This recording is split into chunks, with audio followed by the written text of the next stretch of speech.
conducteur de ce moment. Sois le pédagogue qui nous conduit, Seigneur, vers l'esprit, une grâce spirituelle extraordinaire. Je sais que si tu es là, tout va bien. Merci, Saint-Esprit de Dieu, parce que tu ne permettras pas que l'ennemi, Seigneur mon Dieu, triomphe. Et je prie que lorsqu'il viendra comme un fleuve, Saint-Esprit, que tu les mettes en fuite. Quand ils viendront par un chemin, Saint-Esprit, fasse en sorte qu'ils s'enfuient par 7. Laisse que notre Père, que cette terre, Seigneur mon Dieu, Jésus, soit béni. Que le lieu où nous posons les pieds soit béni. Que ce quartier soit béni. Que cet environnement soit béni. Que nos familles soient bénies. Que notre nation soit bénie. Et que l'écho, Seigneur mon Dieu, de ta parole en ce jour, Seigneur, porté par la puissance du Saint-Esprit, atteigne, Seigneur mon Dieu, les extrémités de la terre, afin, Seigneur, de rassembler des élus au nom puissant de Jésus. Amen. Acclame le roi des rois.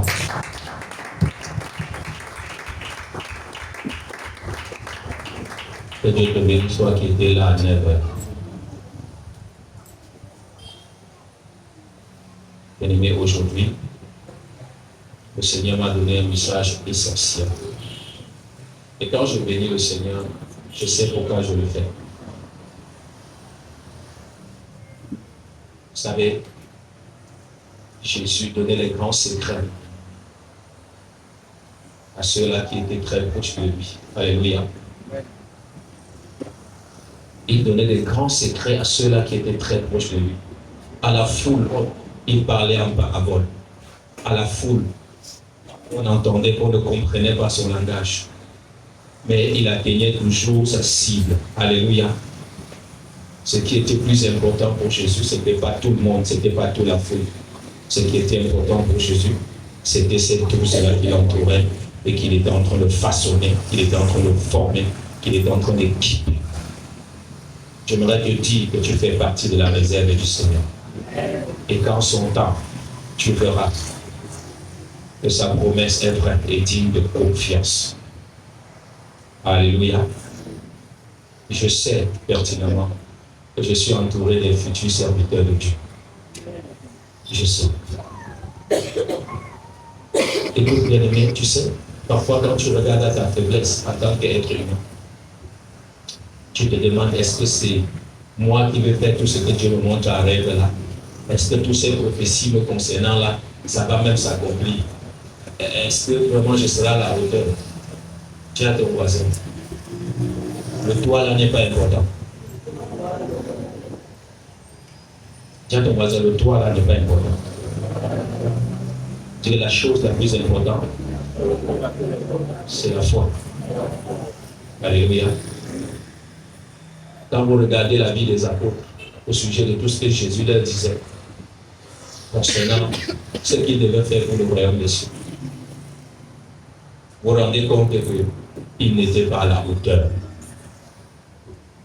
Mais au fur et à mesure qu'ils se sont fait confiance, Dieu les a rendus capables. Le Seigneur les a qualifiés. Donne-moi ton amen que je te parle. Il y a des jours de surprise. Il y a des jours de surprise. Amen.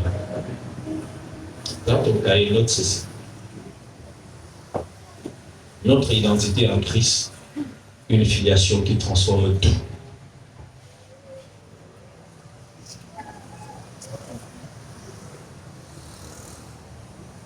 Ma prière, c'est qu'au sortir d'ici, tu découvres réellement qui tu es.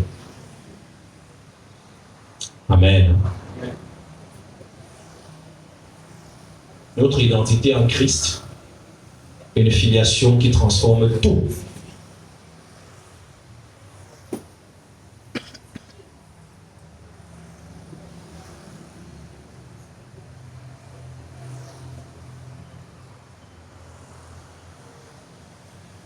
Vous savez, bien-aimés, ce que nous sommes devenus en Christ, ce n'est pas une idée farfelue, ce n'est pas une prescription religieuse. Non, c'est le résultat de l'œuvre de la rédemption. C'est le résultat de l'œuvre de la croix. De cette œuvre que notre Seigneur Jésus-Christ a portée et qui lui a écouté. Et qui lui a coûté sa vie. Bien-aimés, j'aimerais que vous sachiez que cette œuvre de la rédemption portée par notre Seigneur Jésus-Christ nous confère bien plus que des avantages. Je dis bien plus que des avantages. Elle met en œuvre une nature nouvelle, des droits et des privilèges et une position spirituelle supérieure. Nous avons passé bien du temps à parler de notre identité maléfique, de cette nature déchue, de cette nature fragile, de cette nature charnelle, humaine. Mais aujourd'hui, nous élevons le pan en vous parlant de notre identité en Christ. Vous savez, généralement, je n'ai pas toujours voulu prêcher ça. Non que je ne sache, mais tout simplement parce que je n'ai pas voulu que ce soit la première chose que tu connaisses. Pourquoi? Parce que la mauvaise gestion de cette connaissance que je vais te transmettre aujourd'hui peut te pousser à marcher dans l'orgueil, en oubliant ce qui est essentiel pour le royaume auquel nous avons été appelés. Voilà pourquoi je dis je bénis le Seigneur pour ta présence. Parce que il y a une puissance, il y a une force, il y a une autorité spirituelle que Dieu a mise à notre disposition. Il y a des grâces, il y a des transferts que Dieu a mis à notre disposition, dont toi tu n'es pas conscient, et qui te donne une certaine supériorité et qui te rend surhumain.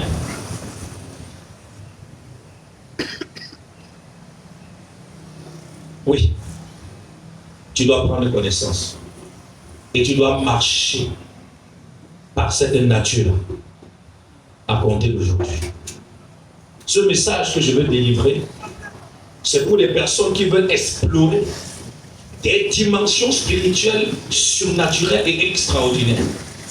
Et n'oubliez jamais, de même que vous avez témoigné en accord avec la parole qui est sortie, vous témoignerez aussi en accord avec la révélation que Dieu relâchera aujourd'hui. Je n'entends pas ton amen. Oh, ton amen me manque. J'ai l'impression que les gens sont tristes ici.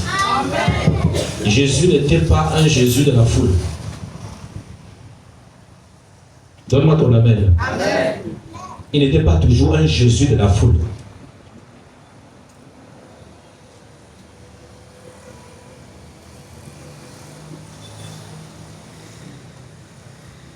Il était et il demeure Jésus de l'intimité. Est-ce que je suis d'accord? Est-ce que tu es d'accord aussi? Acclamons le roi du roi.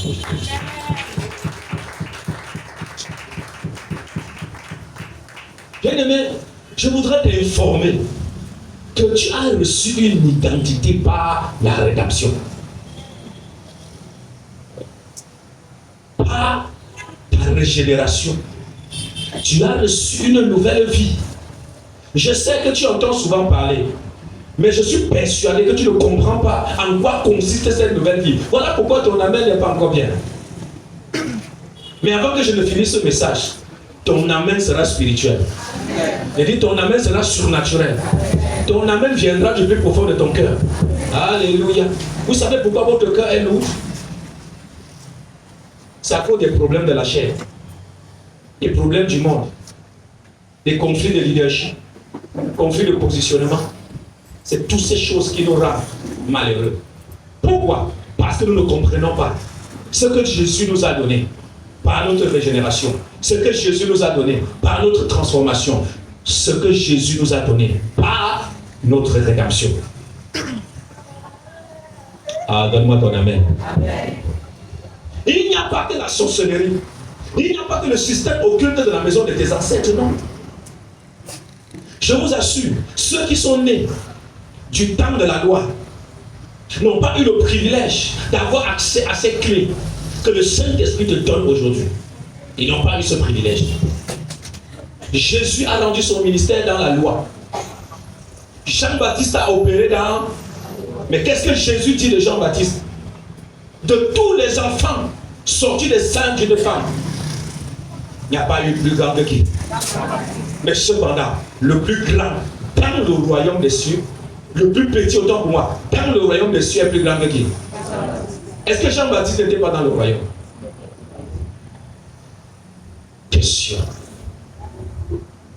Jean-Baptiste a opéré dans la loi. Qu'est-ce qu'il dit dans la loi? Et la loi est l'ombre des choses à. L'ombre des choses à. L'ombre des choses à. Donc Jésus avait raison de dire que ce que Jean-Baptiste pense qu'il est n'est rien par rapport à ce que moi je viens donner. Et Jean-Baptiste va également confirmer en leur disant, moi je vous baptise d'eau en vue de la repentance. Mais il vient quelqu'un qui est plus grand que moi, qui est plus puissant que moi. Dis plus puissant. Plus puissant. Je ne suis même pas digne de me baisser et de délier la lanière de sa sandale. Parce qu'à l'époque, la chaussure qu'on portait, c'est les chaussures avec les cordes comme ça qu'on attache. Est-ce que me donne un amen? Les sandales avec les cordes qu'on accroche ici. Mais Jean-Baptiste dit, je ne suis pas capable. Pourquoi? Parce qu'à l'époque, les maîtres avaient des serviteurs. Et pour voir que quelqu'un était un serviteur, le maître n'enlevait pas ses lacets. C'est le serviteur qui se baissait pour faire comment? Pour enlever les lacets du maître, pour attacher les lacets du maître. Alors Jean-Baptiste dit, je ne suis même pas comme ce serviteur, je ne mérite même pas me baisser et faire comment?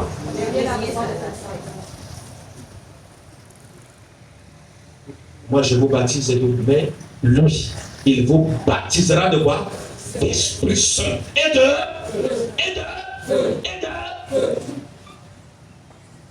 une personne qui est baptisée du feu est quoi? Acclame le roi des rois, toi qui as dit que tu es dans la baptisation. Tu vas sortir d'ici avec la joie. Amen. Je te le dis en vérité. Amen. Parce que ce que Satan veut, c'est que tu sois triste. Tu veux que tu sois malheureuse. Donne-moi un amen. Amen. Mais je t'assure, Jésus-Christ a donné plus que de l'héritage. Amen. Ah, je vais t'étonner aujourd'hui là. Je suis sûr, le Saint-Esprit va t'étonner. Alléluia. Amen. Regarde, à la base, la nouvelle identité en Christ est l'œuvre de la croix. C'est l'œuvre de quoi? C'est l'œuvre de la croix. Nous n'avons pas mérité. Il n'y a pas un travail que tu as fait pour mériter ça. Dieu a décidé souverainement, par amour, de te donner une nouvelle identité. Alors, quand on parle de l'identité, je l'ai exprimé. J'ai donné une définition la fois dernière quand je parlais de l'identité. Alléluia. J'ai dit ce sont des traits caractéristiques qui permettent de définir une personne de manière singulière. N'oublie pas ça. Ce sont des traits qui permettent de te définir, c'est-à-dire de savoir la personne que tu es de manière singulière. Nous sommes différents les uns les autres. Tu as une identité, j'ai une identité. C'est une réalité. Je voudrais que tu comprennes cela. Amen. Dans le livre d'Éphésiens, chapitre 1er, verset 7, tu vas seulement mettre le verset. La Bible dit quoi?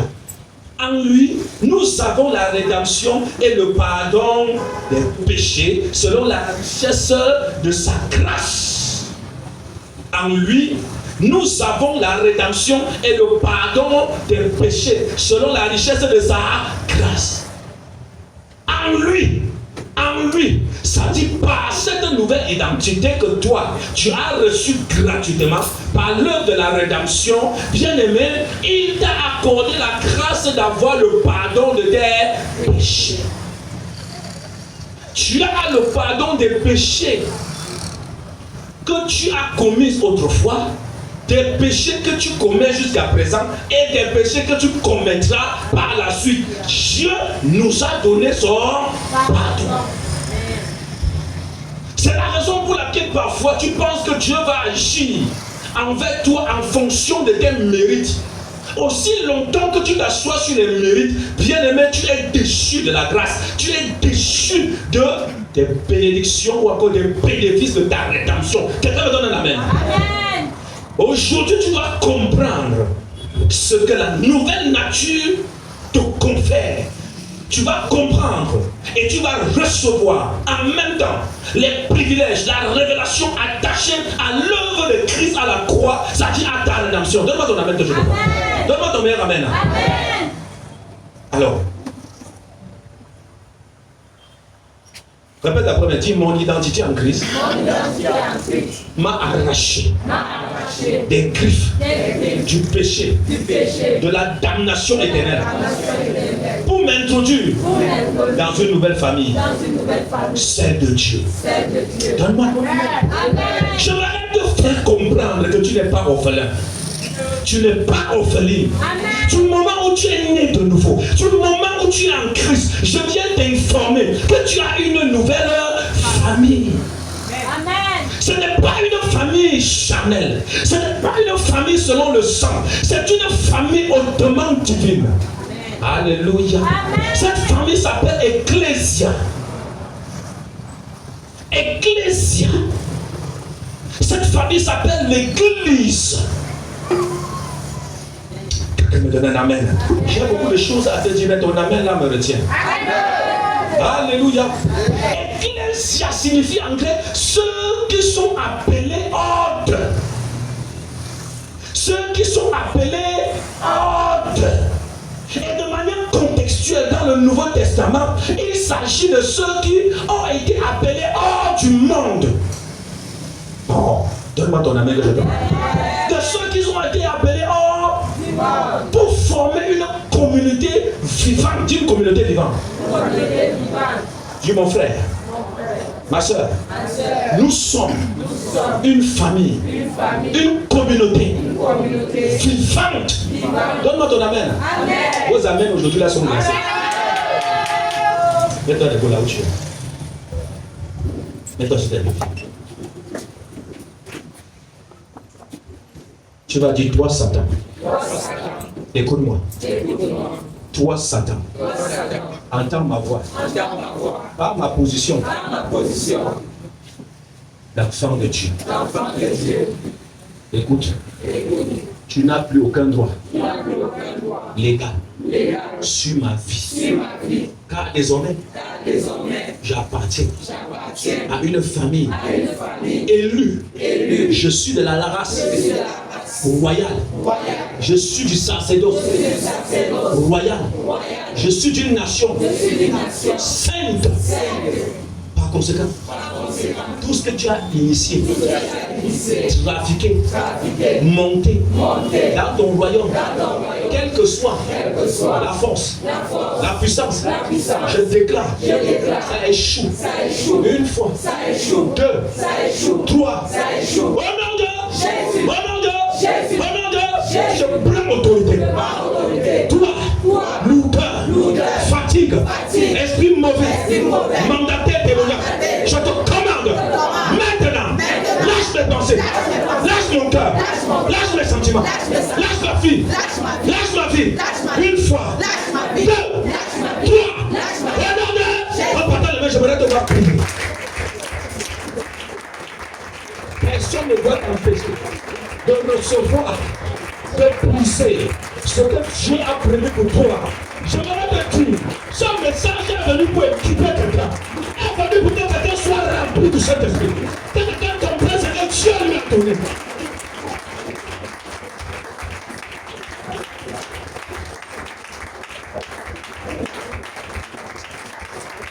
Au nom de Jésus, tout ce qui était planté dans mes pensées, dans mon cœur, dans mon corps, depuis le début de cette semaine jusqu'à cet instant, je commande en tant qu'un feu dévorant, soit consumé. Dis, je n'invoque pas le feu. Je n'invoque pas le feu, car je suis un feu dévorant. Je prie que la grâce de Dieu par le mystère du feu que je suis se déploie, se manifeste. Sémence satanique, démoniaque, reçois le feu. Une fois, deux, trois, quatre, cinq, six, sept. On partage le commande de cette semaine de feu.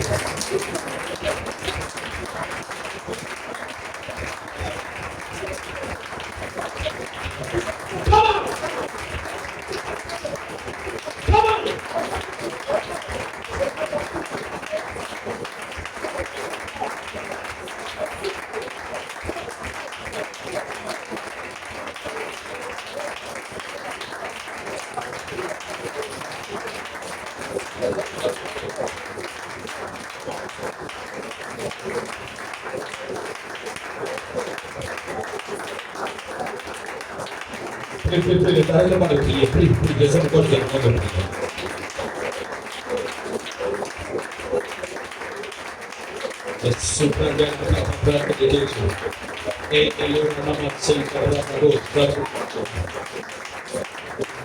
Au nom du Saint-Esprit de Dieu, accorde-moi la grâce en ce jour de puiser dans tes profondeurs. Accorde-moi la grâce de recevoir de toi. Dispose mon cœur. Donne-moi digérer ta parole. Père Céleste, impacte mon esprit, mon âme, mon corps par ta parole. Père Céleste, accorde-moi la grâce par ton esprit d'épouser l'image de mon Seigneur. Au nom de Jésus, acclame le roi des rois. Et assieds-toi là.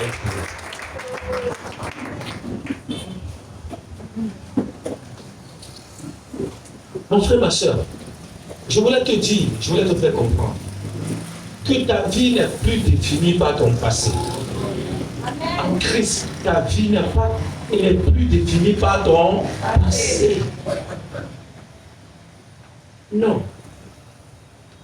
Ta vie n'est plus définie par des échecs passés, par des humiliations passées, par la honte passée, par le rejet passé. Ta vie n'est plus définie, bien-aimé, par des accomplissements passés. Non. Aujourd'hui, en Christ, tu es une nouvelle créature. Voilà pourquoi la Bible te dit les choses anciennes sont comment? Passées. Simplement pour te faire comprendre que ta vie telle que tu vois là n'est plus définie par ton passé. Voilà pourquoi tu rends témoignage. Pourquoi tu rends témoignage? C'est parce que une transition a été produite. Et c'est parce que tu es quitté d'une vie charnelle, d'une vie inférieure à une vie spirituelle, une vie supérieure. Tu es quitté d'un simple mortel à une personne immortelle. Notre vie n'est pas définie par nos réalités physiques, par nos réalités temporelles, par nos réalités charnelles. Même le temps en ce qui nous concerne n'a plus de valeur. Donne-moi un amen. Amen. Parce que la grâce de la rédemption nous a projetés dans l'infini, dans l'éternité. Quelqu'un me donne un amen. Amen. Progressivement, nous sommes en train de retrouver notre véritable nature en Dieu. Parce que avant que la terre n'existe, nous sommes aussi. Amen. Oh là là, je vais te choquer. C'est toi qui penses que ta naissance date de ta sortie du ventre maternel. Ça c'est une nouvelle, ça c'est le niveau inférieur de la réflexion et de la connaissance. Personne ne matérialise une chose qui n'est pas conçue d'avance. Une immeuble avant d'exister, bien aimé, a été conçu. Et on sait à quoi cet immeuble va ressembler. Donne-moi un amen que je te parle. La Bible dit, notre Seigneur est l'architecte et le constructeur. L'architecte, c'est celui qui conçoit, c'est celui qui imagine, c'est celui qui élabore, bien aimé, un projet et qui, au moment du venu, bien aimé, s'entoure des personnes qui vont faire comment? Selon le plan qu'il a élaboré. Donne-moi un amen. La Bible dit au commencement, la terre était informe et comment? Et les ténèbres faisaient comment? Recouvrir la suite. Et Dieu dit. Oh là là, donne-moi un amen. Au commencement était la parole était avec qui? Dieu. Avant que la parole ne vienne, la parole était où? Il était où? Donne-moi un amen que je te dis. La Bible déclare qu'il nous a engendrés par la parole de vérité. Dis de vérité. Si quelqu'un ici n'aime pas la révélation, j'arrête. Il nous a engendrés par la parole de vérité. La parole était mais il nous a fait comment? Oh, demande même que je te parle, bien-aimé. Karaba Subrakata. As-tu déjà vu quelqu'un qui engendre sans concevoir? Non. Ça existe? Non. Est-ce que tu sais que toi et moi, nous nous étions dans les entrailles de la parole. Donne-moi la main que je te parle. Nous étions dans les entrailles de la parole. Au commencement, Dieu dit créons l'homme à l'image et à la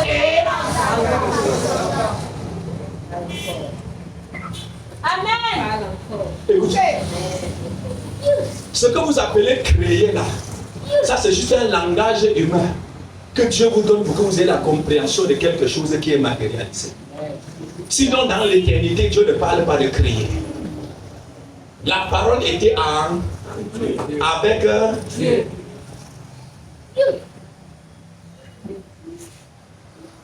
Mon frère, ma soeur, est-ce que tu vas comprendre que ta vie ne se limite pas simplement à ta simple naissance physique et qu'elle a plus de sens que ce que les hommes et le système de ce monde veulent te faire comprendre?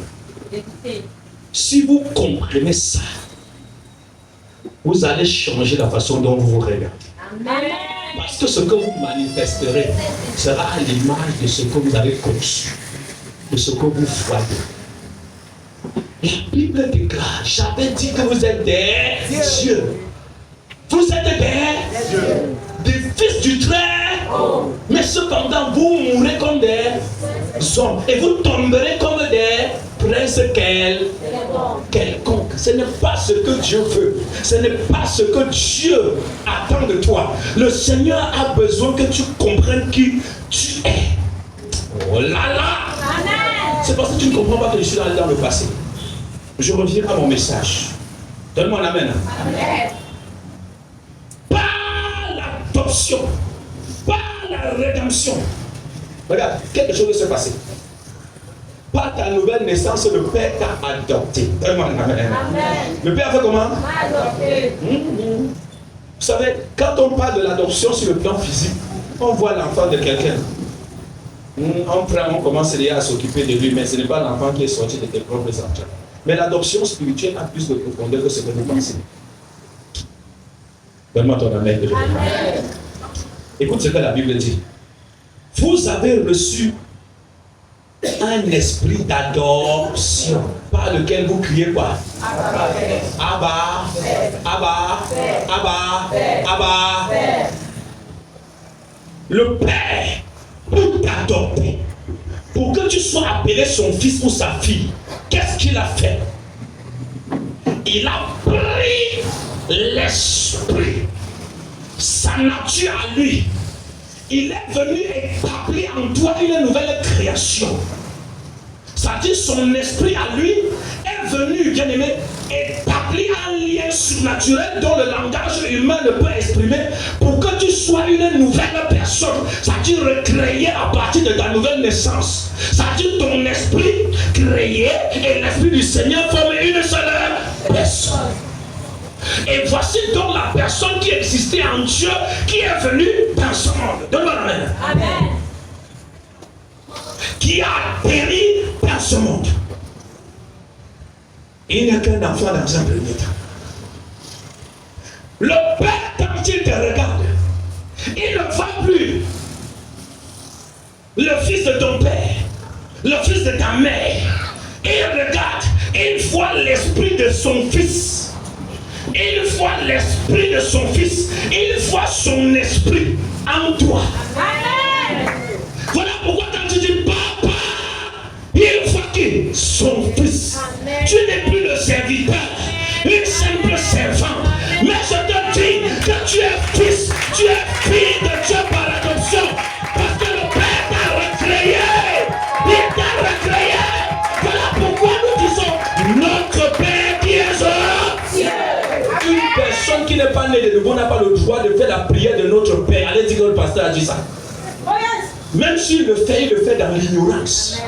Il ne le fait pas légalement. Ça, c'est illégal. Dieu n'est jamais le Père de quelqu'un qui n'est pas régénéré.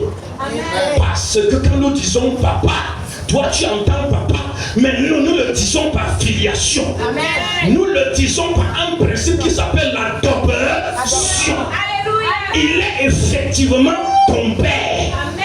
Alors, si tu as de la considération pour ton père physique, sachant ce que ton père physique peut faire pour toi, à plus forte raison, ton père qui t'a engendré dans la dimension spirituelle, tu élaborais, oui, bien aimé, un système de vie en toi.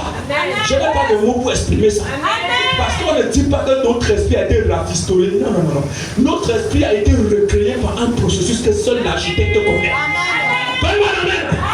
Je ne suis pas seulement en train de crier.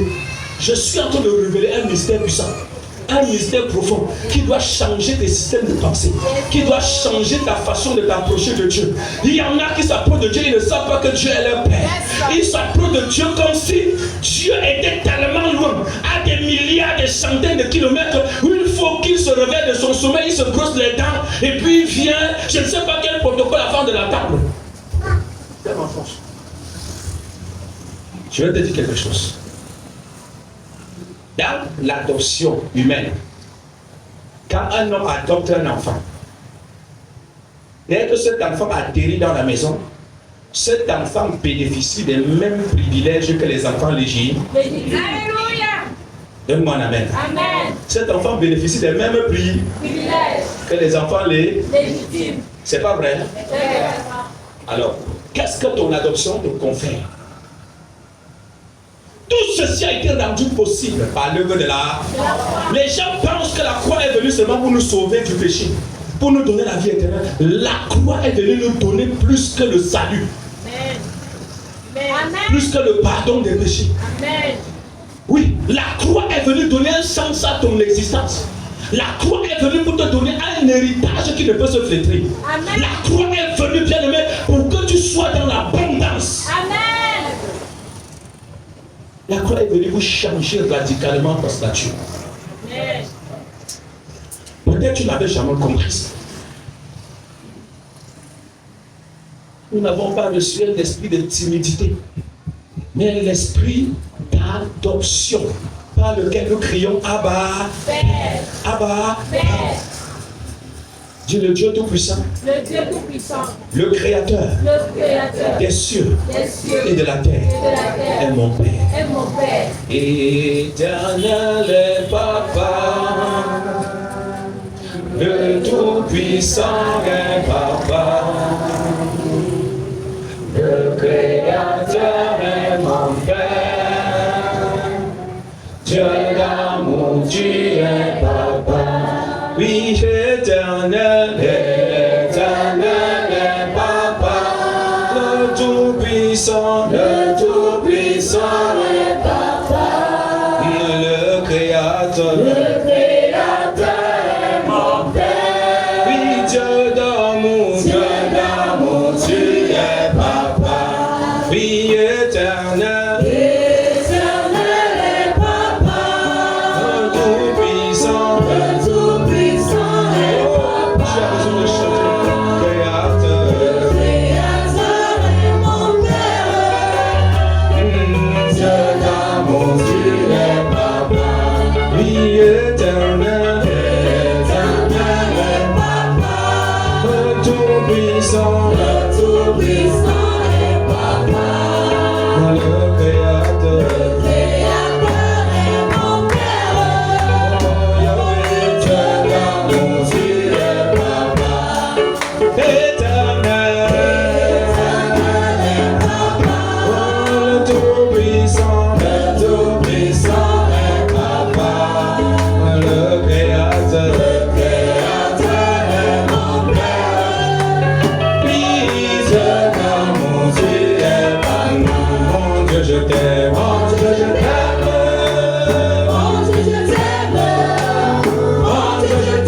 Vous savez, mon épouse me raconte souvent une histoire en disant, quand j'ai rencontré mon Seigneur, le Seigneur m'a dit, tu es ma fille et je suis ton papa. Alléluia. Amen. Et aujourd'hui, je vous le dis en vérité, quand je regarde la relation qu'elle a avec Dieu, c'est vraiment la relation d'un papa avec sa fille. Amen. Ça, je vous le dis, je me rends ce témoignage et je pèse la profondeur de ce que je dis. Je vois une relation d'un papa avec qui? Avec sa fille. Parfois, je peux témoigner quand je regarde comment Dieu guide, comment Dieu corrige les faiblesses, corrige les imperfections, te ramène sur le chemin. Il se soucie de toi, il utilise tous les canaux possibles pour te persuader qu'il te connaît, qu'il est avec toi, qu'il sait ce par quoi tu traverses. Ce n'est qu'un papa qui peut se soucier de son enfant. Quand j'ai rencontré le Seigneur, je ne savais pas quel travail je pouvais faire. J'étais coincé, j'étais bloqué. Je ne savais pas où j'allais dormir. Je ne savais pas ce que j'allais manger. Et je me suis dit à moi-même, bon, la Bible dit qu'il est notre Père. Alors moi, je vais le considérer véritablement comme un... Et quand cette parole est devenue une réalité dans mon esprit, j'ai commencé à expérimenter la grâce d'un papa, l'orientation, la direction d'un papa. C'est lui qui me demande, retourne à l'école, reprends tes études, voici, fais comme ça. Mais qui peut te donner ce conseil? Qui peut te guider autant? Quand je n'avais pas d'argent, il m'a dit, l'or et l'argent m'appartiennent. Voici, commence à faire la vente à la sauvette. Et puis le soir, tu pars à l'école. Mais qui pouvait me donner un tel conseil? Je n'avais personne. L'aîné d'une famille, je devais compter sur qui? Est-ce que vous réalisez que Dieu est un papa? Amen. Je voudrais te raconter aujourd'hui, quand tu te rapproches de lui, même si selon le monde tu as échoué, même si selon le monde, bien aimé, c'est-à-dire ce que tu fais n'a pas de sens. Moi, je vais te dire une chose. Tu as un papa. Amen. Un papa qui va donner un sens aux petits efforts que tu es en train de faire. Alléluia. Amen. Ça peut patienter. Ça peut sembler rien. Mais je vous assure, papa ne déçoit jamais. Amen. Papa ne déçoit jamais. S'il décevait, je vous le dis en vérité, mes bien-aimés, je ne serais pas devant vous parler de sa part aujourd'hui. Je ne serai pas devant vous aujourd'hui. Je peux chanter, tu ne comprends pas la raison pour laquelle je chante. Mais je sais où il m'a ramassé. Ce que Jésus a fait dans ma vie, ma mère ne pouvait pas le faire. Même mon père biologique ne pouvait pas le faire. Amen. Pas seulement en termes matériels, même pour que j'ai la santé d'être debout devant vous. Moi, j'étais toujours convalescent, j'étais toujours malade. C'est-à-dire le Seigneur a travaillé dans ma vie au point où un jour il a dit, va dire à ta mère que ça fait 6 ans aujourd'hui que tu n'es pas allé à l'hôpital, que tu n'es pas malade. Amen. Et je peux rendre ce témoignage de la grâce et de la fidélité de Dieu. Je vous le dis en vérité, notre Dieu est papa. Quand je chante, je réalise ce que je dis. Amen. Amen. J'ai des faiblesses en tant qu'homme. Mais quand je m'approche de son trône, je tremble. Parce que je sais ce qu'il est capable de faire. Je sais quel amour il a témoigné envers ma propre personne. Aujourd'hui, je vous dis en vérité, je ne manque plus d'affection paternelle. Parce que Jésus a comblé mon cœur d'amour que je n'ai pas reçu. Amen. Voilà pourquoi je peux distiller cela. Amen. Je peux partager cela. Parce que ma nature régénérée a reçu l'amour du Père. Qui est une nature. J'ai une nature. Une nature. Écoute, tu as peur. Tu as une fois, je n'ai pas reçu d'amour, je n'ai pas reçu d'amour. J'aimerais t'inviter, surfe sur ta nouvelle nature. Et tu verras que ta nouvelle nature est pleine d'amour.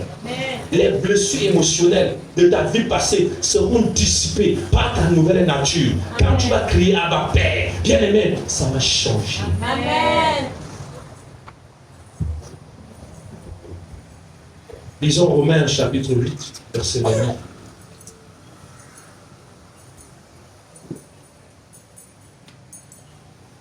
Lisons rapidement.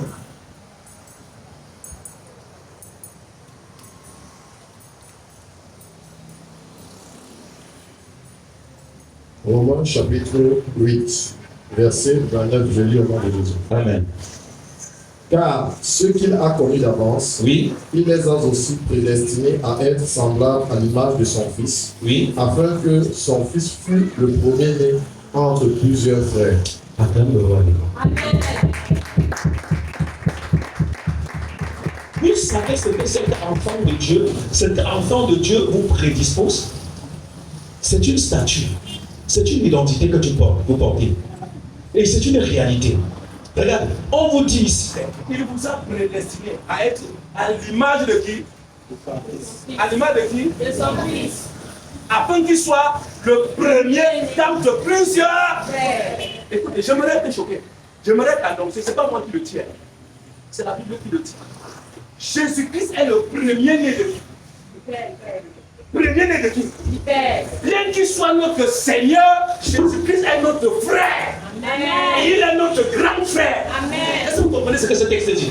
Dit Jésus, Fils de Dieu, premier-né de toute la création, est mon grand frère. Amen.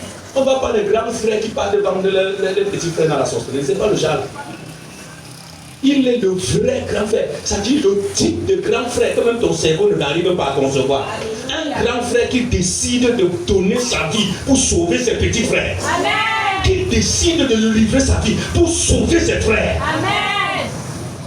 Pour ne pas être le seul. Il y a des enfants ici qui ont un cœur selon la nature charnelle méchante. Au point où il devait sortir du ventre maternel et fermer ses entrailles pour que les autres ne sortent pas pour qu'ils soient seuls. Ce n'est pas ce genre de grand frère là. Donc on amène que je te parle. Amen. Un frère qui aime. Vous êtes les aînés, les grands frères. Tu as derrière toi les petits frères, mais chaque fois tu appuies le cou de ton petit frère, tu maltraites ton petit frère, tu es un mauvais grand frère. Vous êtes dans la maison, il y a des bébés, mais toi qui es l'aîné, tu n'arrives pas à aider maman à porter tes petits frères, tu n'es pas fier de porter tes petites soeurs. Non, tu n'es pas un bon grand frère, tu n'es pas une bonne grande soeur. Quand vous comprenez la réalité, vous n'allez pas penser à vous seul. Mais étant dans le Seigneur, vous allez intercéder pour vos petits frères, pour vos petites soeurs. Quelqu'un me donne l'amen. Tant qu'aîné, vous devez désirer être sauvé avec vos familles, sauvé avec vos frères et avec vos soeurs. Jésus est notre grand frère, ça t'étonne? Regarde la statue que te donne l'œuvre de la croix, que te donne la nouvelle nature. Jésus, le Fils de Dieu, lui qui a bien aimé, traversé les cieux et est venu sur la terre, sauver l'humanité tout entière, ressusciter le troisième jour, monter devant les yeux de ses apôtres, devant les yeux du monde vers le Père. Lui, il est ton grand frère. Le problème avec toi, c'est que quand tu regardes, tu considères les réalités de la chair, mais tu ne considères pas les réalités de ton identité spirituelle, la réalité de ce que tu es devenu. Quand nous voyons la vie de Jésus sur la terre, bien aimé, la chair ne lui disait absolument rien. Ça ne lui disait rien, ça ne lui disait pas grand chose. Il était juste dans la chair pour accomplir une mission. Mais il savait, bien aimé, que sa place était dans le palais royal du Père. Il savait qu'il sortait les entrailles du Père. Mais vous confiez pas au fait qu'on vous a dit qu'on vous a embarqué dans la sorcellerie, vous étiez un esprit. Ça, c'est la réalité de la chair qui a engendré cela. C'est la réalité de la loi qui a engendré cela. C'est la loi du péché qui a engendré cela. Mais pas ta nouvelle nature. J'aimerais te dire que la loi du péché se soumet à une loi puissante qui est la loi de l'esprit de vie à Jésus-Christ. Et cette loi-là, bien aimé, s'applique à ta nouvelle identité. Et écrase le péché. Et domine. Oh, donne-moi un amen. Et ayant ainsi dit, j'aimerais te faire comprendre. Un enfant de Dieu né de nouveau, même si cet enfant pêche, il pêche parce qu'il a accepté de faire comment?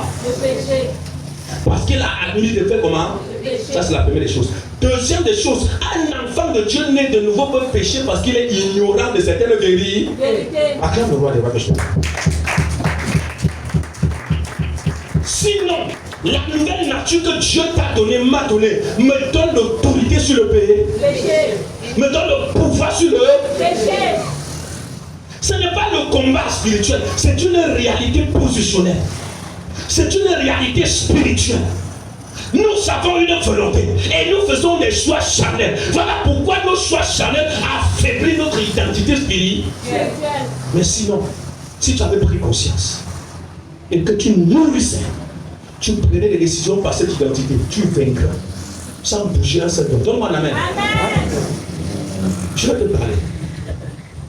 Je suis sûr que tu vas me comprendre. Donne-moi un amen. Amen. Regardez ce qui est écrit.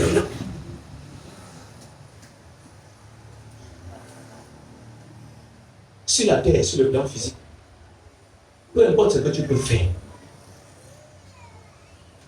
de manière naturelle et qui ne demande pas, donc la provenance ne vient pas de la nature divine, ceci ne te profitera jamais. Et ça ne pourra jamais glorifier Dieu. Est-ce que avec moi? Amen. Maintenant, je vais te parler de ce que la nouvelle naissance ou encore ta nouvelle nature te donne, la position que cela te confère dans la dimension spirituelle. Écoutez, chacun d'entre nous là occupe une position sur le plan spirituel. Aujourd'hui, je parle beaucoup des choses spirituelles. Je sais de quoi je parle. Chacun d'entre nous occupe une position comment? Je vais choquer certains d'entre nous. Et la position spirituelle que tu occupes, bien aimé, détermine ton niveau de responsabilité. Dis le niveau de responsabilité. Le niveau de responsabilité. Amen. Amen. Ça détermine ton niveau de responsabilité. Le changement en Christ n'engage pas seulement l'intérieur. Changement intérieur, émotionnel, sentimental. Non. Non. Il y a aussi un changement extérieur, un changement spirituel, une réalité positionnelle qui a été engagée par ta nouvelle nature, par ton identité en Christ. Non. Je voudrais parler sur le plan social des personnes qui ont des grades moyens, des grades inférieurs et des grades comment? Supérieurs. Et vous ne les apprenez pas à leur niveau, ils connaissent leur position. Ils connaissent leur position. Et il agit selon la position qu'il occupe. Et toi et moi, est-ce que c'est la même chose? Parce que nous n'avons pas pris conscience de la position que nous occupons. Et parfois, tu peux être en train de pleurer là où il faudrait que tu fallait parler. Simplement. Là où il fallait imposer. Là où il fallait faire valoir tes droits. Mais tu te mets à pleurer tout simplement parce que tu ignores tes droits. Tu ignores ce qui t'a été confié. Tu ignores ta position. Tu ignores ton rang.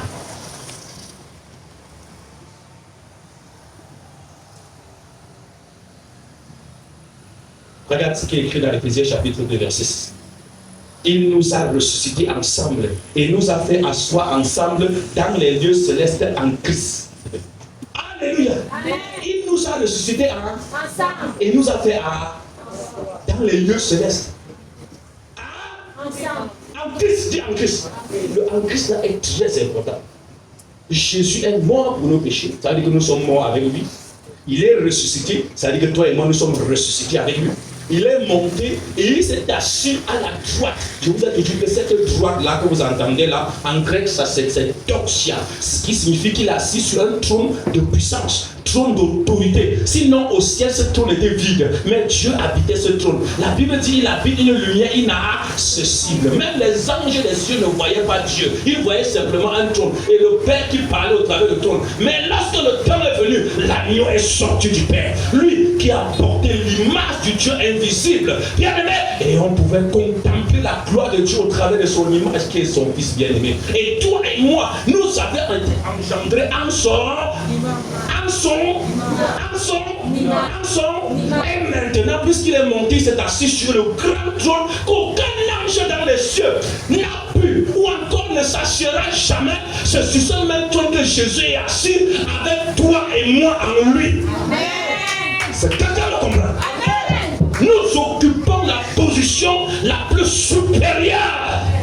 Est-ce que tu sais, quand tu vois les anges opérer, tu penses qu'ils sont supérieurs à toi. Mais je vais t'étonner, là où toi et moi nous sommes assis, les anges du Père, les chérubins, les séraphins ne peuvent pas et ne s'assieront jamais là-bas.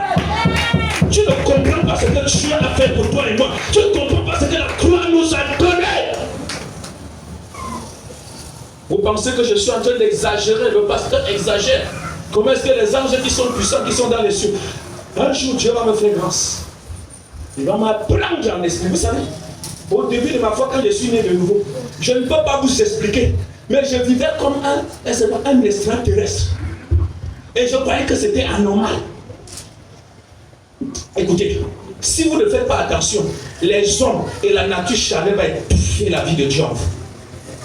Parce que les gens voudraient que tu vives naturellement, que tu vives normalement, que tu te comportes normalement, que tu agis normalement. Mais si tu prends conscience de la personne que tu as, tu vas surfer dans le reste du Dieu d'une manière surnaturelle et extraordinaire. Et le Père m'a pris en esprit. Et il m'a amené dans un grand palais, dans une maison. Je ne sais pas où on était. Mais pendant qu'on y était, j'ai vu des hommes. Ils étaient de différentes races. Il y avait un noir parmi. Et ils étaient assis sur un banc. Et pendant qu'ils étaient sur ce banc, il y avait l'environnement où je me trouvais inspiré une sainteté que je n'ai jamais ressentie sur la terre. Et je sentais que ces hommes-là qui étaient assis sur ce banc étaient des hommes hautement spirituels. Je n'osais pas ouvrir la bouche pour dire un mot. D'abord, je me sentais impur, je me sentais incapable, je me sentais rien. Et pendant que j'ai voulu me prosterner, une femme m'a parlé. Et la femme m'a dit, Dieu m'est témoin de ce que je vous annonce aujourd'hui. Ce n'est pas à vous de leur servir, mais c'est à eux de vous servir. Quand la femme me parle, c'est là où mes yeux s'ouvrent et je me rends compte que ce sont des anges du Seigneur. Que ce sont des anges du Seigneur. Et le Seigneur m'a ramené et je suis revenu en moi. Écoute-moi, la Bible dit que les anges sont des esprits au service de Dieu pour exercer un ministère, pas en faveur des autres anges, mais en faveur des saints. Le royaume de Dieu est parfait. Il n'y a plus de travail dans le royaume de Dieu. Les anges, le système céleste travaille pour toi et pour moi. Parce que Dieu nous a aimés. Est-ce que quelqu'un peut me donner un amen? Le ciel de Dieu est parfait. Voilà pourquoi dans la prière des disciples, il est dit que la volonté de Dieu soit faite sur comme elle est faite où? C'est sur la terre qu'on cherche à faire la volonté de Dieu. C'est non au ciel. La volonté de Dieu est parfaitement faite. Quelqu'un me donne pas son amen.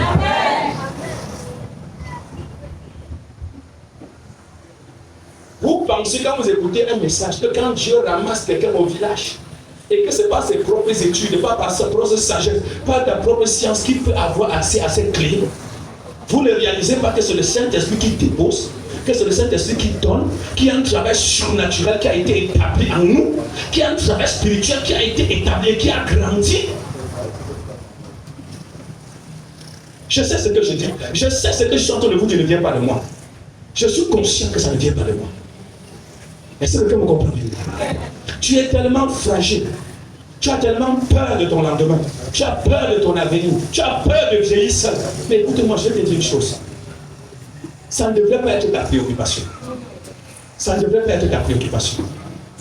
Si je devrais faire quelque chose pour servir la chair, ça ne me servira absolument à rien. Même si ça m'apporte un bénéfice physique.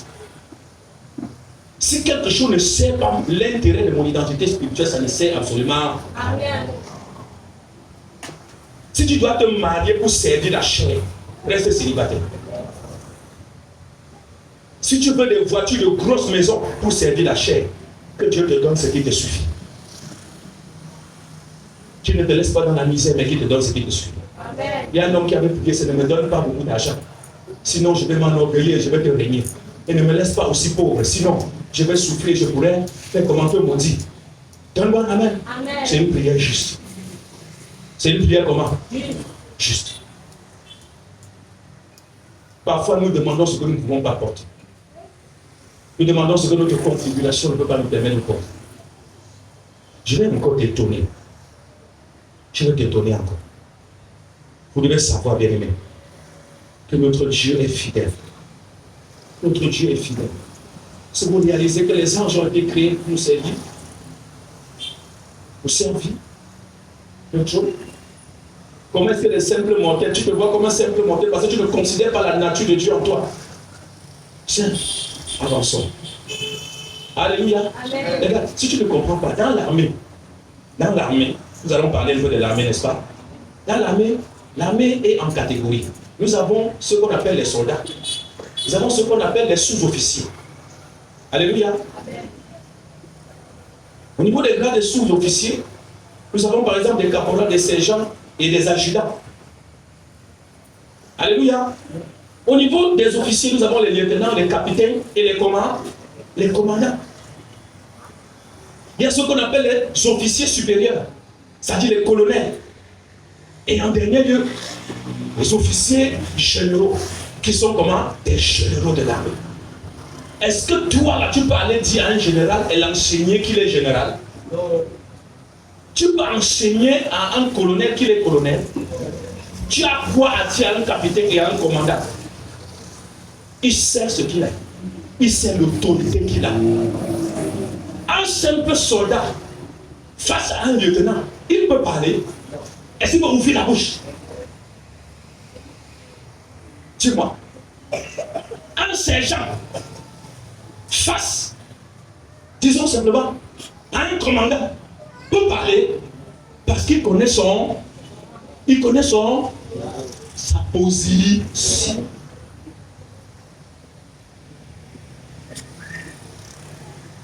Donne-moi la main. Le problème des enfants de Dieu, c'est que nous ne connaissons pas notre position.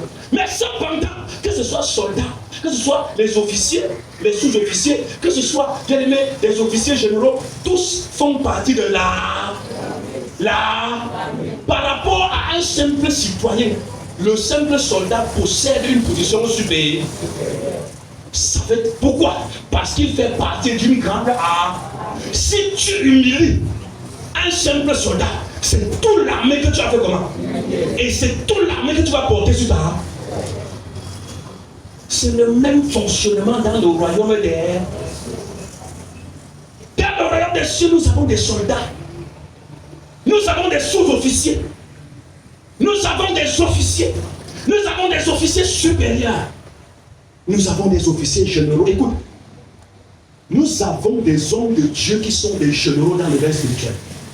Ça, c'est dans le royaume des... Nous avons des lieutenants, des capitaines, des colonels, des adjudants. Dans le royaume des...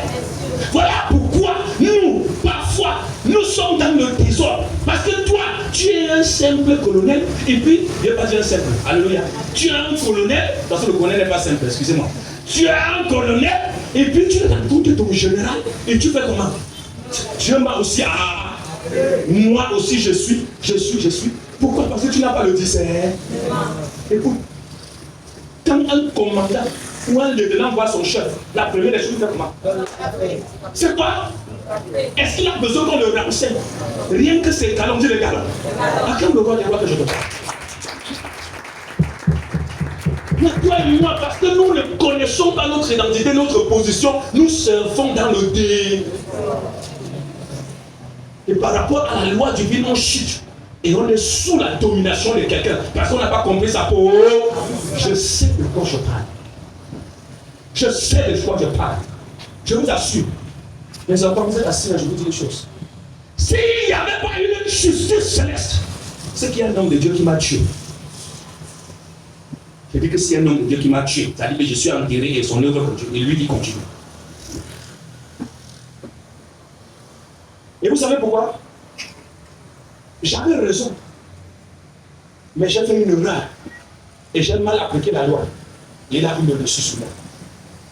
Frères et sœurs, si le Dieu d'Israël ne savait pas que j'étais juste, et que le tribunal céleste a tranché et a défendu ma cause.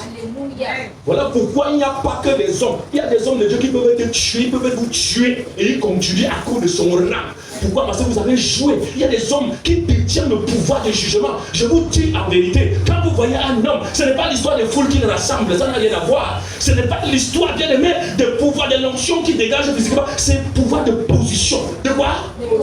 De quoi?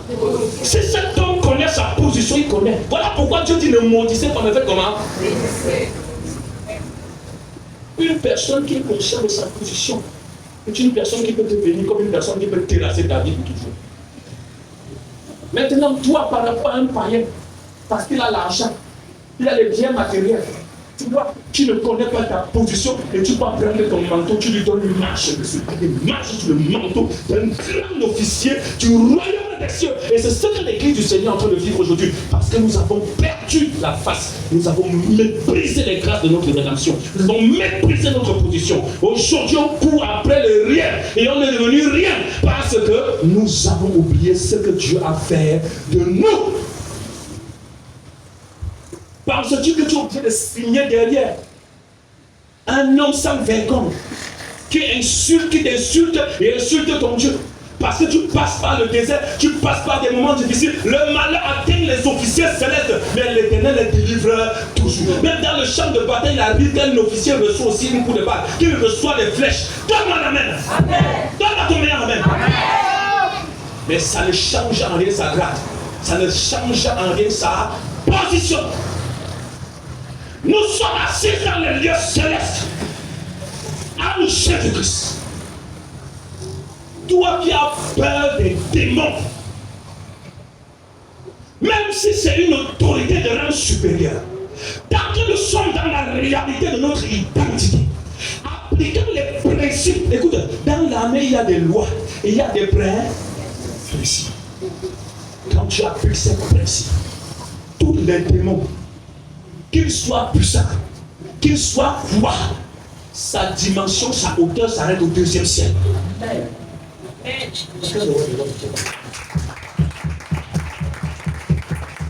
Vous savez pourquoi? On dit la postérité de la femme fera comment? C'est celui qui est debout qui peut écraser celui qui est debout. Donc, depuis le 3e ciel, nous écrasons ceux qui sont au 2e ciel et nous écrasons ceux qui sont au 1er ciel.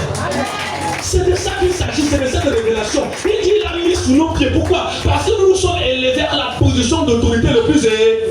Ce qui fait en sorte que Satan et son armée sont où? Les cieux sont les cieux de Dieu. La terre sont. La terre sont. Il nous a donné l'autorité de faire comment? Et sur. Dis à ton voisin, vous me tremblez pourquoi? Dis-le ça. Alléluia. Amen. Il a peur. C'est un peu puissant. Mais c'est pas. Ils sont plus puissants. Pourquoi ils n'ont pas empêché Christ de sortir de la mort?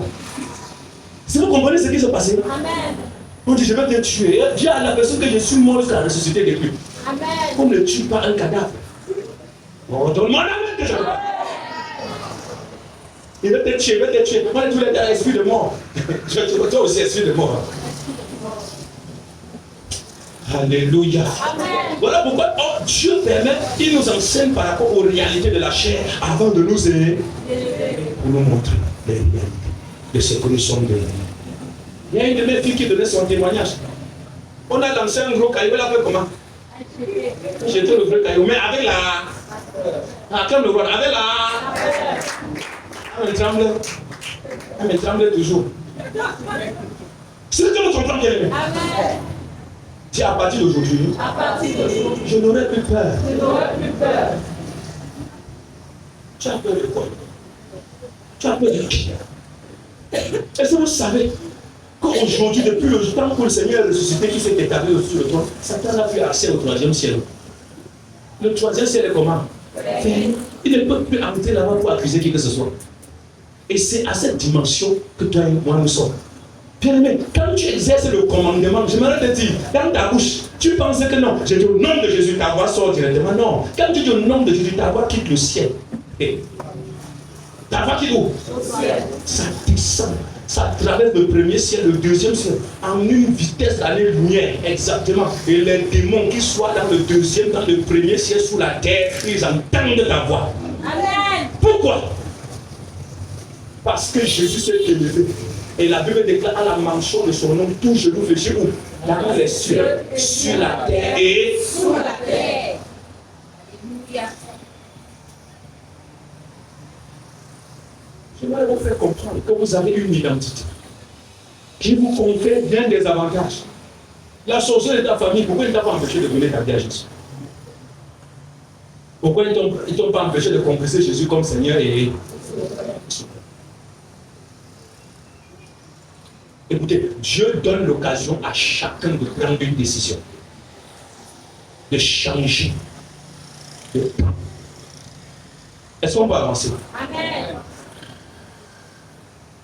Dis, je fais partie de l'armée du Seigneur. Je fais partie de l'armée du Seigneur. Tu dois te connaître bien, mais par rapport aux forces extérieures et par rapport au royaume dans lequel nous nous trouvons, tu dois connaître ta position. On peut être des serviteurs de Dieu. On n'a pas les mêmes positions, on n'a pas les mêmes rangs, on n'a pas les mêmes On est du même royaume. Mais on n'a pas les mêmes rangs. Est-ce que vous comprenez bien? Quand vous comprenez ça, vous respectez tout le monde. C'est ce que le Saint-Esprit dit de la série générale. Écoutez, je vais vous dire une chose. Il y a des hommes de Dieu ici, à moins qu'ils nous paient et qu'ils travaillent sur toi, ça ne bougera pas. Je connais l'importance d'un père et d'un leader. Des généraux dans la foi chrétienne, des colonels dans la foi, des capitaines dans la foi, ça existe. C'est une réalité. Et une réalité que la nouvelle génération méprise, et voilà pourquoi elle est malheureuse. Parce qu'elle déborne et déplace des bornes antiques, des bornes que les pères ont mis. Et on se croit plus supérieur que parce qu'on a des dons. Non. Tu peux avoir beaucoup de talent, on peut avoir des soldats très futés. Mais pour l'histoire de position là, c'est Dieu qui donne. Donne-moi un amen. Amen. Regardez, vous avez au milieu de vous des personnes qui sont nées des généraux. Mais apparemment, ils n'ont pas encore monté jusqu'à atteindre leur grade pour exercer leur autorité. Ils n'ont même pas la connaissance de leur position.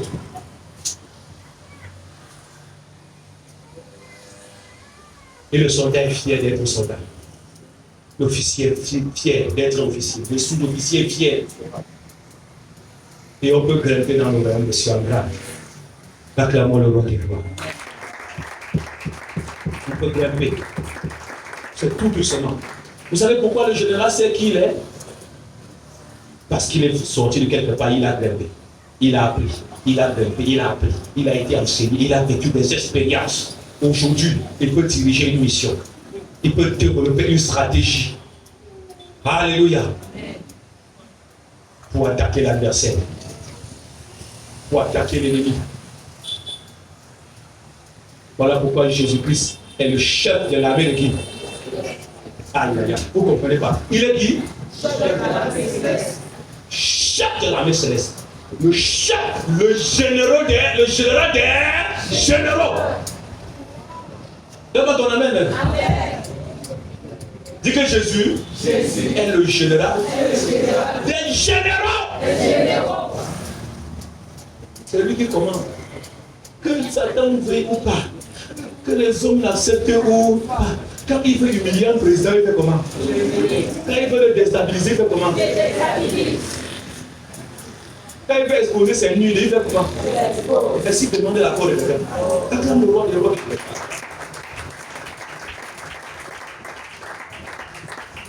quand il veut livrer un sorcier, il fait comment? Quand il veut juger un tyran, il fait comment? Est-ce qu'il demande l'accord de quelqu'un? On peut établir toutes les lois sur la terre, mais les lois du royaume auquel nous appartenons, nous avons été affiliés, tombés sur toutes les lois humaines. Tombés sur tous les actes, les chartes, sur toutes les constitutions du monde. Donne-moi la main que je te parle. Le royaume auquel nous avons suscité est un royaume infaillible, indétrônable.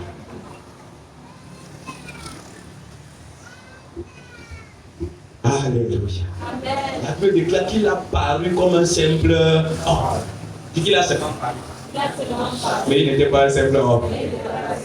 Acclame le roi des rois.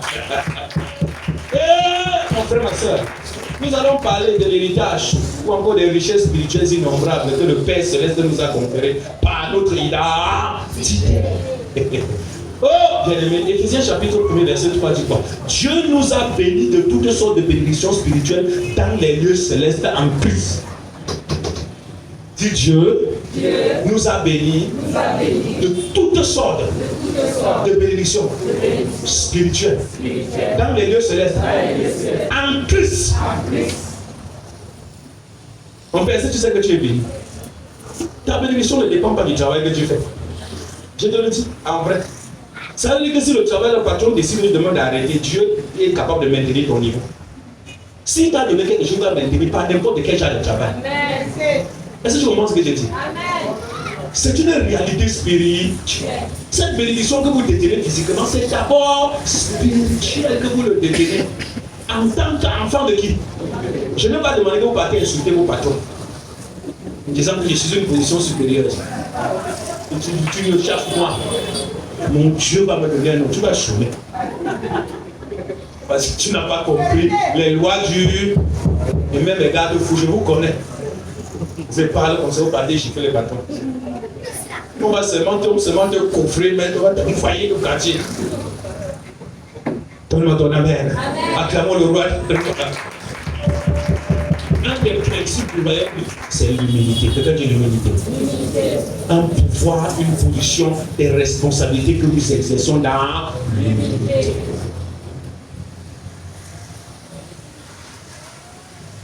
Donne-moi ton amen. Il nous a bénis de toutes sortes de bénédictions spirituelles dans les lieux. De toutes sortes. Toutes sortes. Vous savez, il y en a qui prient, qui demandent quelque chose à Dieu et qui pensent que le magasin de Dieu est vide. Donc, quand il prie, il pense un peu, nous sommes à peu près 8 milliards sur la terre. Si pendant les 8 milliards là, il y a 1 milliard qui demande la même chose à Dieu, comment il va faire pour me voir? Il va me donner comment? Et s'il partageait ça, dis le calcul de la chair. Le calcul de la chair. Donc, en train de prier, notre Père qui est dans les cieux. Après, Satan voit dans sa tête que tu sais combien de personnes à cette heure-ci en train de faire la prière de notre Père. Et les gens ont les problèmes plus que toi, non? Donc, si Dieu devait exaucer les gens en commençant par les problèmes les plus terribles à toi, il va te rencontrer quand? Après, il commence à dire, notre Père qui est au ciel. Après, il dit, oh, Dieu vous salue. C'est toi qui as dit ça. C'est pas moi. Alléluia. Amen. Parce qu'on a parlé, parce que la personne n'a pas compris. Écoute, Dieu est inépuisable. Ton cerveau ne peut pas contenir les trésors que Dieu détient à son article et qui nous a donné. Il nous a donné. Ok. Je ne vais pas parler de Jésus, sinon il y a un aspect que je vais dire. Pardon.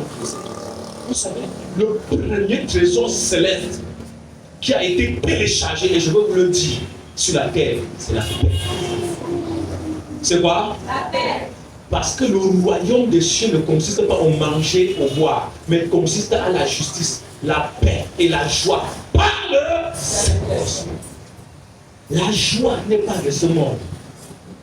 J'aimerais vous choquer en vous faisant comprendre que si et seulement si le royaume des cieux ne régnait pas sur la terre, c'est qu'il n'est pas possible d'être joyeux sur cette terre.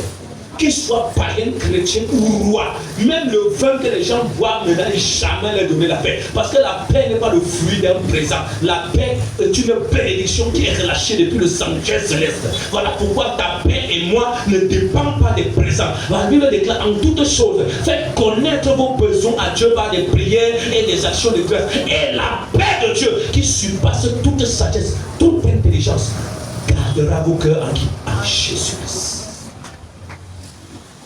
Parce que cette paix nous a été donnée. Voilà pourquoi Jésus dit aux disciples, dis Seigneur Jésus, je te bénis, parce que je suis le vecteur de la paix dans le monde. Voilà pourquoi on appelle Jésus le prince de paix. Quand Jésus envoie les disciples, il dit, lorsque vous entrez dans une maison, dites que la paix soit sur cette maison. Si dans cette maison se trouve un homme de paix, alors votre paix reposera sur elle. Dieu ne donne que ce qu'on a reçu. Quand Jésus rencontre une personne, la première des choses qu'il lui donne, c'est quoi? La paix. Je suis très fier de toi que tu aies compris ça. C'est la paix. Sachez-le, vous avez un accord de votre héritage éternel, qui est quoi? La paix. C'est quelque chose que vous avez. Je n'ai pas dit que c'est quelque chose que vous allez demander. C'est quelque chose que vous avez. Ça veut dire, Dieu un jour s'était révélé à moi, il m'a dit, mon fils, si tu entres dans une maison et tu habites dans cette maison, ce qui ne marchait pas dans cette maison va faire comment? Marcher. Et quand je doutais, il m'a envoyé chez mon oncle. Il m'a dit, bah, je t'envoie chez ton oncle pour passer un bon moment de temps. J'ai passé ce temps avec mon oncle. La sécheresse qui était à la maison est partie. À la maison, on a commencé à recevoir les sacs de riz. On a commencé à recevoir les sucres. Il a commencé, bien aimé, à manger. Les enfants ont commencé à manger. Je dis, Seigneur, ça se passe comment? Écoute, comment ça se passe, ça ne te concerne pas. Tu es un instrument de quoi? Un enfant de Dieu né de nouveau ne doit pas être dans une maison où il y a les discordes, il y a des animosités. C'est que tu n'es pas en train de jouer quoi? Ton rôle. Tu n'es pas en train de jouer ton rôle. Tu es en train de manquer à ta responsabilité. Un enfant de Dieu ne peut pas être source de discorde, source d'animosité. La Bible déclare du mieux que cela dépend de vous. Soyez comment? Les uns les autres. C'est un trésor. Il faut pousser le bouchon très loin. Sans l'église du Seigneur dans ce monde, même si les autorités nous méprisent, même si les autorités ne nous considèrent pas, il n'y a que les enfants de Dieu. Je n'ai pas dit les chrétiens. Parce qu'aujourd'hui, on donne le nom des chrétiens à qui? Je n'ai pas dit les religieux. J'ai dit des véritables enfants de Dieu sont des vecteurs de la paix dans le monde, en Afrique et dans notre nation. Amen. Même si nous sommes méprisés. Sans nous, il n'y aura pas de paix. Sans les prières de l'Église, il n'y aura pas de paix. Et ceux qui ont accès au trône, ce sont les enfants de Dieu nés de... Ils peuvent capter la paix du royaume et le distiller sur la terre, dans nos familles, dans nos maisons. Quelqu'un me donne un amen. On peut te mépriser dans ta famille parce que tu n'as pas l'argent, parce que tu n'as rien. Mais laisse-moi te dire, tu es le vecteur de la restauration de ta famille. Amen. Tu es l'agent de la délivrance de ta famille. Amen. Du moment où tu as touché le ciel, tu as touché Dieu qui descend avec la gloire. Amen. Ils peuvent s'enrichir et continuer à s'enrichir, ils peuvent même se marier pendant que toi tu es là, mais on ne sait pas que la source de la bénédiction c'est qui. Vous allez comprendre ça quand. Vous allez comprendre ça quand, mes bien-aimés. Ce que Dieu nous donne, c'est la justice. Dis la justice. C'est une bénédiction donnée à la nouvelle nature. La justice n'est pas la constitution, n'est pas la charte. Même les chartes et les lois qu'on organise, même sur la loi fiscale, ce n'est pas juste devant Dieu. Ce n'est pas toujours comment? Ce n'est pas toujours juste. Même certaines lois constitutionnelles sont simplement votées pour défendre des intérêts comment? Égoïstes.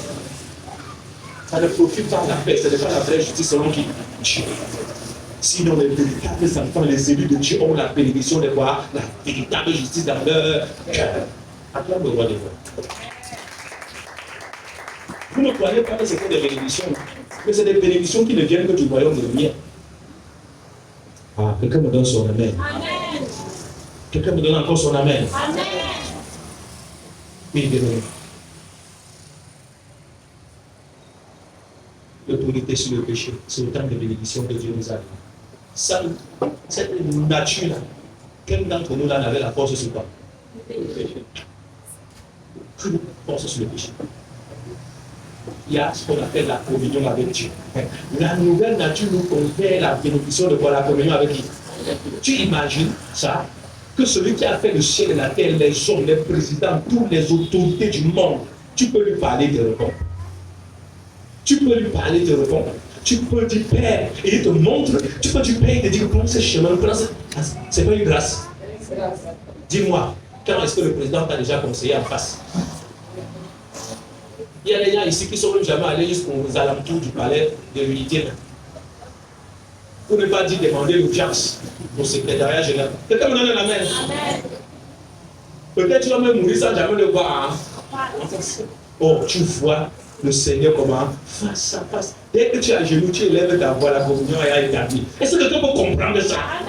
C'est une bénédiction. Parfois, tu es dans une situation, et je vais vous montrer, dans une situation qui t'embarrasse.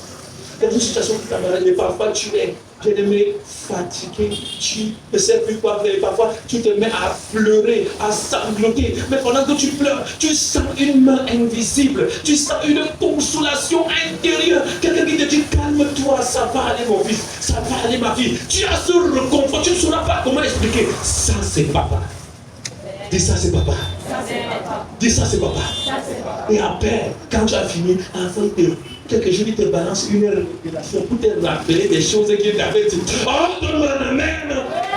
Si quelqu'un vit ça, tu vas comprendre que papa est à l'œuvre. Et demain matin, toi qui n'avais plus envie de venir à l'église, on te retrouve en train de compter encore ton cahier. Alléluia. Après, tu vas chanter. Oh, Zana. Donne-moi la même que je te parle. Ça, c'est ce que papa peut faire comment?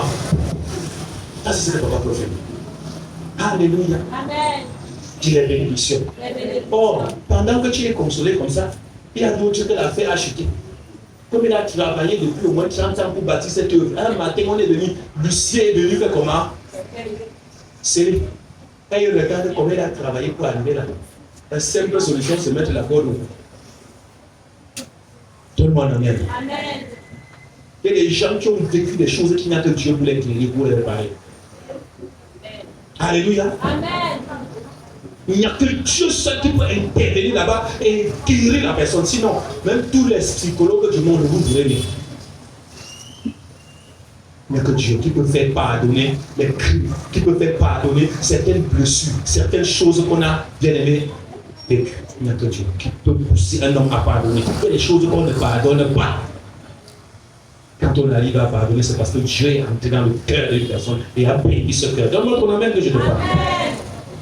Dieu nous a donné le Saint-Esprit. Regardez. Il nous a donné quoi? Regardez l'action du Saint-Esprit au milieu de nous. Regardez l'action du Saint-Esprit dans l'église. Et dites-vous, qu'est-ce qui nous attend dans les cieux? Parce qu'il est écrit qu'il nous a bénis de toutes sortes de bénédictions spirituelles dans les lieux célestes. Et il nous a donné un acompte. Quelqu'un dit un acompte. Un premier versement de ce qui nous attend dans la félicité céleste. Qui est le Saint-Esprit. Dieu le Saint-Esprit. Alors imaginez-vous la valeur du Saint-Esprit. Et imaginez-vous ce qui vous attend dans la félicité céleste. Alors que le Saint-Esprit n'est que l'échantillon, le premier versement, qu'est-ce qui vous attend? Pourquoi vous négligez votre foi, vous rétrogradez, vous rentrez dans le monde, vous laissez la loi du péché encore bien aimé, ça paquet à vous. Dominer sur vous, vous écrasez. Non, s'il faut lutter jusqu'à la dernière énergie, c'est ce que toi et moi nous devons faire. Amen. Parce que notre couronne en dépend.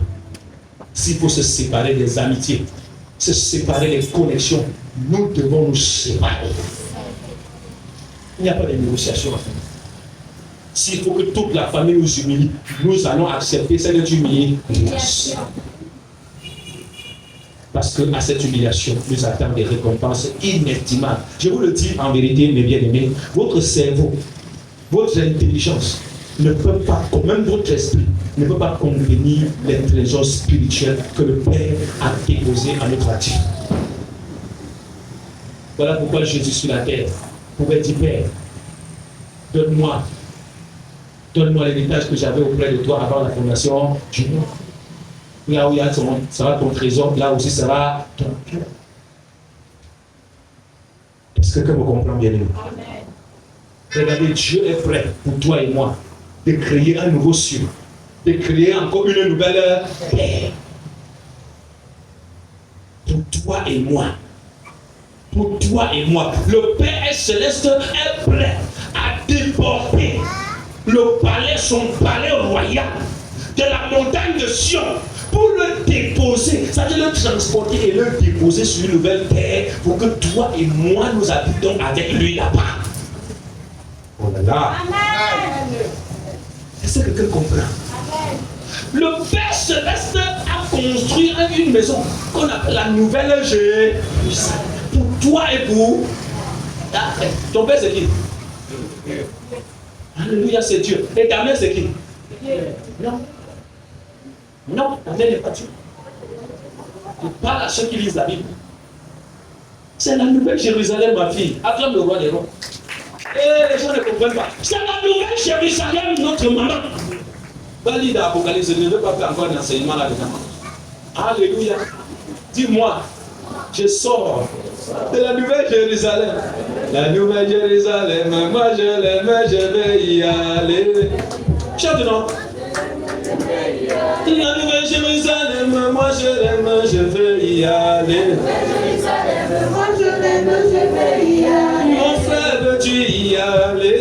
Je veux y aller. Ma soeur, veux-tu y aller? Je veux y aller. Mon ami, veux-tu y aller? Je veux y aller. Mon frère, veux-tu... Lève-toi, tu danses avec moi. Je veux y aller. Mon ami, veux-tu y aller? Je veux y aller. Veux-tu y aller? Je veux y aller. Ma famille, veux-tu y aller? Je veux y aller. Maman, veux-tu y aller? Je